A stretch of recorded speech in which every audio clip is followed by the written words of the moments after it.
দর্শিতা 10টা মেয়ের বিয়ে করবি নাকি তুই? কোনোভাবেই দর্শিতা মায়ের বিয়ে করবো না। যদি তোমরা ওনার সাথে অন্যায় করো, যদি ওনার অপরাধ না থাকা সত্ত্বেও তুমি ওরা বিয়ে না করো, তাহলে তোমরা সবাই শুনে রাখো, আমি ওনারা বিয়ে করুম।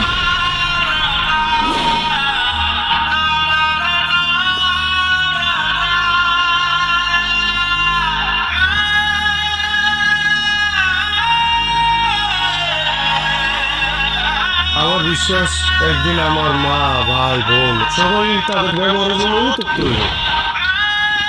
মেয়ে মানুষের যখন ইজ্জত যায় না আম্মা, তখন যে তার কত কষ্ট হয়।